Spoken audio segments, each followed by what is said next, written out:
Il est 8h33 et vous êtes bien sur RMC et BFM TV. Bonjour Stéphanie Charbonnier. Bonjour. Merci d'avoir accepté de répondre à mes questions ce matin. C'était pas facile de vous convaincre de venir parce que votre parole est très rare. Vous êtes plutôt une femme de l'ombre. C'est vous qui, au fond, êtes à la tête de toute la lutte contre les stupéfiants en France. Votre job, officiellement, c'est chef de l'office anti-stupéfiants. On va donc parler avec vous de trafic de drogue, de lutte contre le trafic de drogue. Ça touche désormais tous les territoires. Comment lutter?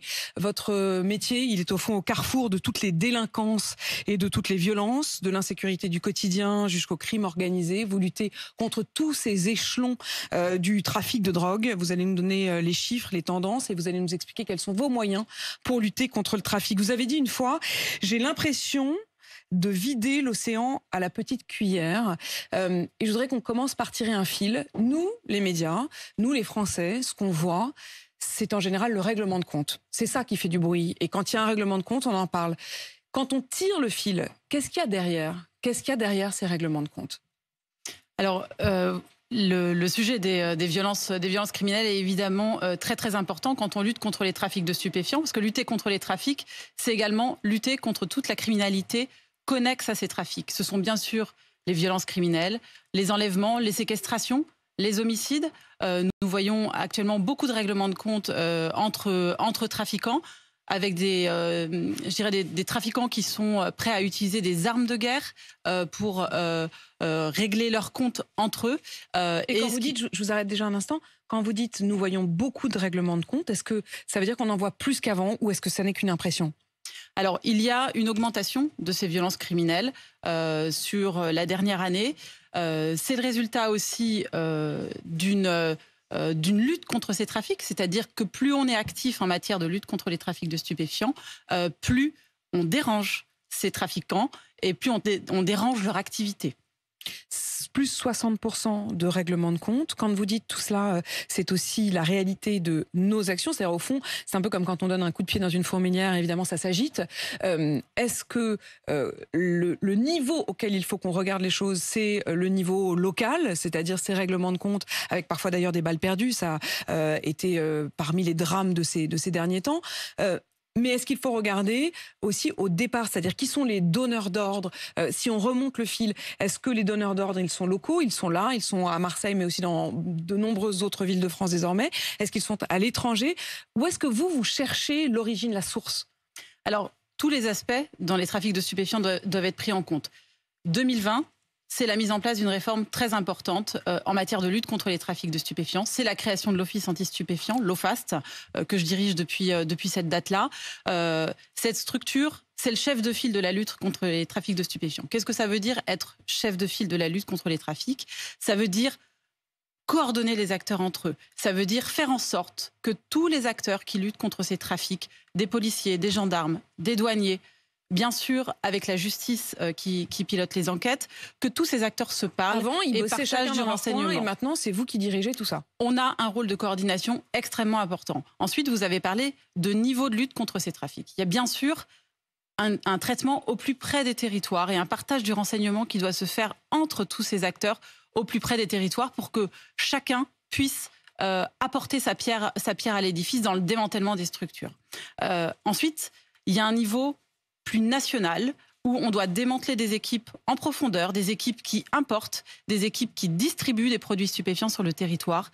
Et ensuite, il y a toute la dimension internationale qui est essentielle pour lutter contre ces trafics. Et là, j'imagine qu'il y a une coordination aussi avec d'autres pays. Vous disiez au plus près des territoires. Est-ce que là, si on commence encore une fois à ce niveau-là, cette échelle-là, avant de tirer le fil et de remonter avec vous jusqu'à l'étranger, jusqu'aux donneurs d'ordre et jusqu'à la production même de la drogue, on peut parler point de deal, on peut parler aussi consommateur. Ça, c'est assez nouveau dans le vocabulaire des politiques.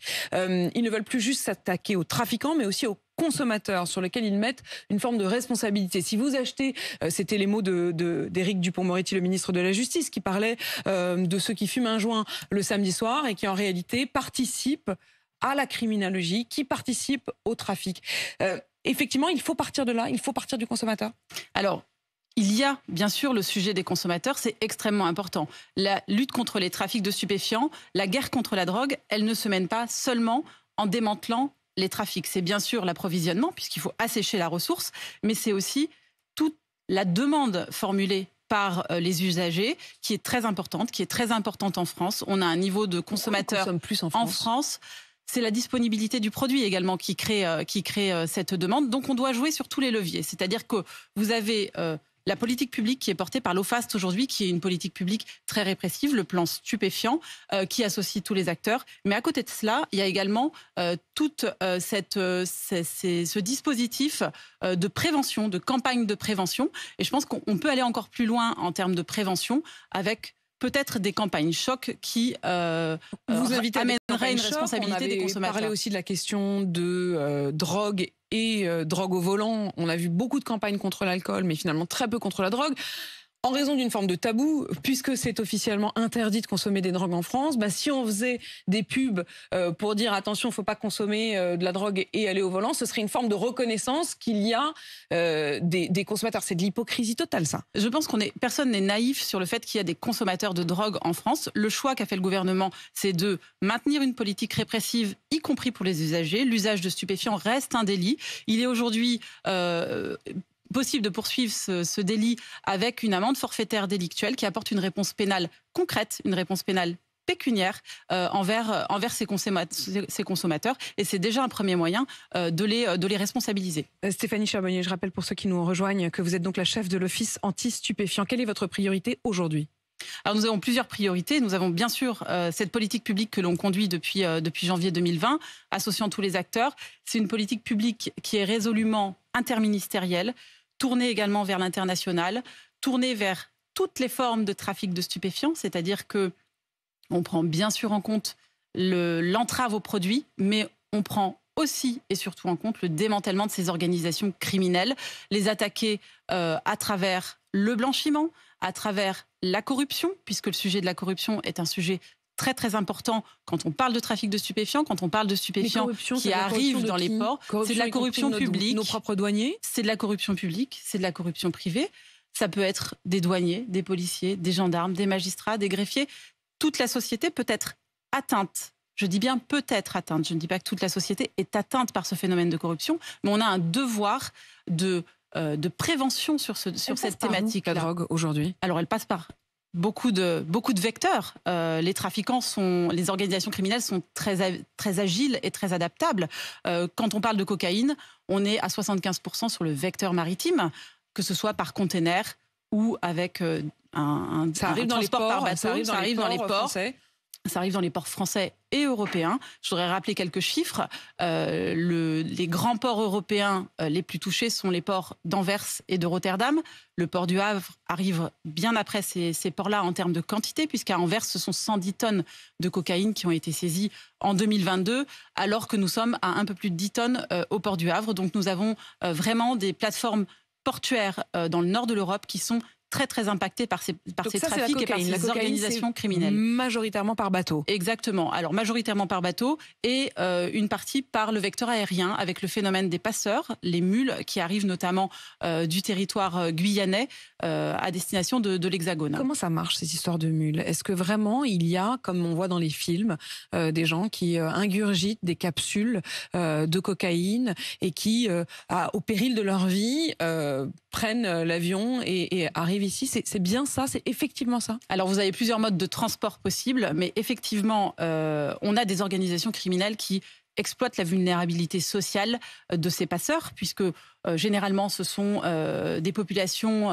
extrêmement pauvres qui sont dépourvues d'emploi, qui n'ont pas de moyens et qui, pour 3 000 € vont traverser l'Atlantique par avion avec de la cocaïne dans le corps. Cela peut concerner également, quand je vous parle de vulnérabilité sociale, des populations très jeunes. On a eu des mineurs, on a eu des mamans accompagnées de leurs enfants, des femmes enceintes. Donc ce sont vraiment, je dirais, une absence de Ça veut dire que la détresse est telle qu'une femme même enceinte va jouer pour ce 3 000 jeu-là. €, pour 3 000 €, vous avez des personnes qui sont prêtes à exposer leurs enfants ou qui sont prêtes à s'exposer même personnellement au risque d'avoir une overdose en cours de vol si l'ovule explose. Vous parlez de cette vulnérabilité sociale. Est-ce que ça n'est pas aussi le cas et ce qui maintient certaines populations sur le territoire français dans une vulnérabilité sociale? On voit les guetteurs au tout début de la chaîne de décision et de hiérarchie. Hein. C'est comme tout business. Il y a une hiérarchie, il y a des donneurs d'ordre et puis il y a les petites mains sur le terrain. Comment on rentre là-dedans? C'est-à-dire que vous qui avez analysé aussi le rôle de chacun, comment on rentre là-dedans quand on a 8 ans, 10 ans, 15 ans et qu'ensuite, progressivement, on retrouve, y compris parfois jusqu'à des tueurs à gages qui ont une vingtaine d'années, comme certains ont été arrêtés, y compris à Marseille il y a quelques mois? Vous avez parlé tout à l'heure de campagnes de communication, de prévention. Aujourd'hui, il y a une image positive du trafic de stupéfiants, une image positive de l'ascension aussi par le crime. Et ça, je crois que c'est quelque chose de très très important qu'il faut avoir à l'esprit. Vous voulez dire qu'eux, ils sont très bons en com, en fait? Non, c'est-à-dire que vous avez des individus qui ont l'impression que leur vie sera plus agréable et plus facile en travaillant de cette manière-là. Effectivement, vous pouvez gagner beaucoup d'argent et très très vite grâce au trafic de stupéfiants. Mais la conséquence est terrible puisque derrière, vous avez toutes les violences criminelles que l'on voit, avec une violence entre trafiquants qui est sans commune mesure. Aujourd'hui, une véritable spécialisation du travail, des individus qui, dès leur plus jeune âge, se retrouvent guetteurs ou qui se retrouvent à distribuer des produits stupéfiants sur les points de deal. Notre rôle, c'est celui aussi d'intervenir au plus tôt, puisque cette ascension par le crime, on doit y mettre un terme le plus vite possible en travaillant sur le démantèlement des organisations criminelles, en ne laissant pas ces individus prospérer et monter en puissance. Au fond, les libérer eux-mêmes de cet engrenage dans lequel ils ne se rendent pas forcément compte qu'ils rentrent parce qu'ils ont l'impression, l'illusion qu'ils vont réussir du coup à avoir de l'argent facile, à devenir effectivement un peu des stars auprès de leurs camarades, de leurs copains. Comment on fait pour mettre fin à ça? Comment on fait pour arrêter ça très tôt?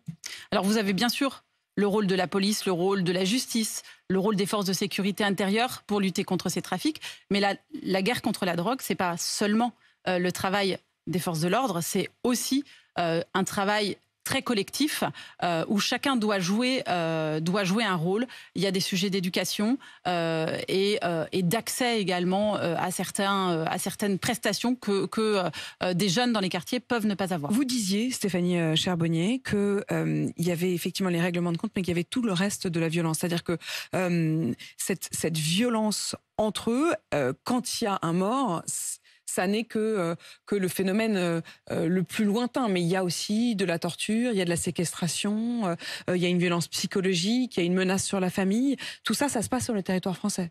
Je pense que tout ça, il faut l'avoir à l'esprit. Ça se passe sur le territoire français, mais ça se passe aussi chez nos voisins.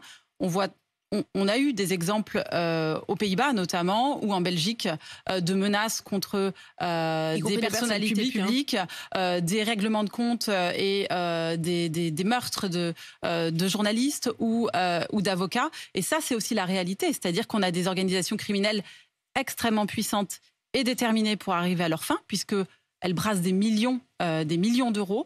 Et ça, je pense qu'il faut vraiment l'avoir à l'esprit. En France, ce sont environ 21 000 personnes, l'évaluation qui est faite, 21 000 personnes, 21 000 emplois qui sont créés par les trafics de stupéfiants. C'est 240 000 personnes qui vivent directement ou indirectement des trafics de stupéfiants. Je crois que tout cet aspect-là, il faut vraiment l'avoir à l'esprit en permanence pour orienter notre action. C'est-à-dire que notre action, mais c'est gigantesque. C'est-à-dire qu'on se dit effectivement, quand vous commencez à parler des volumes, non seulement de personnes qui sont impliquées, mais aussi des volumes d'argent, hein, c'est colossal. Ça représente quoi comme chiffre d'affaires en fait en France? Le chiffre d'affaires des trafics de stupéfiants est évalué à 3 milliards d'euros par an. Donc c'est un montant qui est très élevé, qui est conforme aux tendances européennes que l'on observe. Le prix de la cocaïne est aujourd'hui aussi très élevé, même si il a tendance à stagner en raison de la disponibilité du produit. C'est entre 28 000 euros et 35 000 euros le kilo, dès lors qu'il arrive sur l'Hexagone, puisque la traversée de l'Atlantique conduit à le multiplier quasiment par 10. Un mot d'ailleurs sur la cocaïne, puisque c'est aussi une des nouveautés, l'élargissement du nombre de consommateurs de cocaïne, l'abaissement, même s'il reste élevé, du prix. est-ce que c'est une des conséquences, c'est ce que disait par exemple Frédéric Ploquin que j'avais reçu sur RMC, qui disait que c'était l'une des conséquences aussi indirectes du confinement. C'est-à-dire que les trafiquants de drogue ont subi le confinement comme tout le monde, et donc la fin des possibilités de transit de la drogue, ils se sont retrouvés avec beaucoup de stocks qu'ils ont voulu écouler, et qu'en l'écoulant, ils ont fait baisser les prix et qu'ils ont inondé le marché, notamment le marché français. Alors, vous avez globalement plusieurs phénomènes qui expliquent l'augmentation des saisies de cocaïne qui sont réalisées et de l'arrivée de cocaïne sur le territoire. Vous avez d'abord l'augmentation de la production de cocaïne depuis les pays producteurs que sont la Colombie, la Bolivie, le Pérou. Et donc, plus de produits qui arrivent en Europe. Il y a effectivement des consommateurs qui sont plus nombreux en France, mais également chez nos voisins européens. L'autre point très important, c'est la proximité avec ces zones de production, puisqu'il ne faut pas oublier la zone Caraïbe ou même la Guyane française, qui permettent d'être des zones de rebond pour ces organisations criminelles et permettre à la cocaïne d'arriver sur le territoire français. Quand on voit l'ampleur que ça a, c'est-à-dire le volume d'argent, le nombre de personnes impliquées, et quand on voit au regard de ça les moyens que vous avez, parfois, en effet, on doit se dire, comme vous l'avez dit, qu'on a un peu l'impression de devoir vider la main avec une petite cuillère, quoi. Alors, les moyens ont été renforcés. Et puis, vous avez l'OFAST, bien sûr, qui est le chef de file de la lutte contre les trafics de stupéfiants, mais vous avez aussi tous les acteurs policiers, gendarmes, douaniers qui luttent contre ces trafics au quotidien. L'OFAST, aujourd'hui, c'est 200 personnes dans une structure centrale. C'est 24 implantations territoriales avec près de 600 personnels répartis partout sur le territoire hexagonal, territoire ultramarin, et avec une action résolue et un véritable travail en réseau sur le haut du panier, sur le haut niveau des panier, sur le haut niveau des trafics. Ce sont les trafiquants, français ou étrangers, aujourd'hui, qui conduisent ces trafics. On n'est pas en matière de... Ils sont où? Ils sont à plusieurs endroits. Ils sont bien sûr dans certains pays du Maghreb, et on a une action résolue avec nos partenaires étrangers. Certains sont implantés également à Dubaï, où ils s'y sont installés. Et là encore, nous avons une action résolue avec nos partenaires. Et ça, c'est un travail de tous les jours. Conduire cette coopération internationale, être en permanence en contact avec nos partenaires étrangers, c'est le rôle de l'OFAST. C'est le rôle de l'OFAST que de conduire cette coopération internationale et de l'améliorer au quotidien. En matière de trafic de stupéfiants, je crois qu'il faut d'abord, première chose, ne pas être naïf, ne pas croire qu'on asséchera ne pas croire qu'on asséchera complètement les trafics.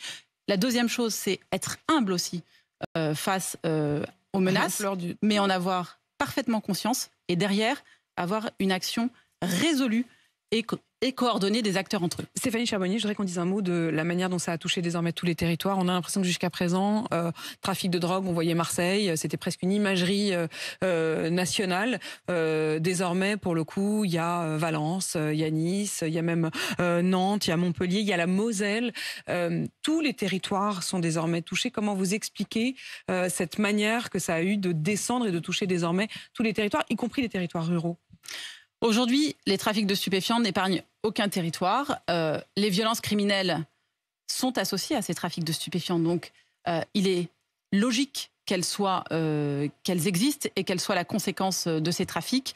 Notre action, elle n'est pas limitée sur les grandes métropoles. Elle est bien sûr concentrée sur des points stratégiques. Vous avez parlé de Marseille. Une source d'inquiétude de vous dire, bon, avant c'était déjà dur, mais au moins, voilà, c'était à peu près dans des territoires que l'on maîtrisait. Désormais, c'est absolument partout. Comment réussir? Je vois, ne serait-ce que la réalité de la sécurité ou l'insécurité que ça engendre. On a l'impression qu'on nous promène les CRS 8 d'une ville à une autre, comme on bouche un trou quand sur un tuyau il y a un autre trou. Vous savez, quand l'OFAST a été créé en 2020, on a mis en place dans chaque département des cellules de renseignement qui permettaient de mettre ensemble les acteurs chargés de la lutte contre les trafics pour qu'ils se parlent et pour qu'ils partagent du renseignement entre eux.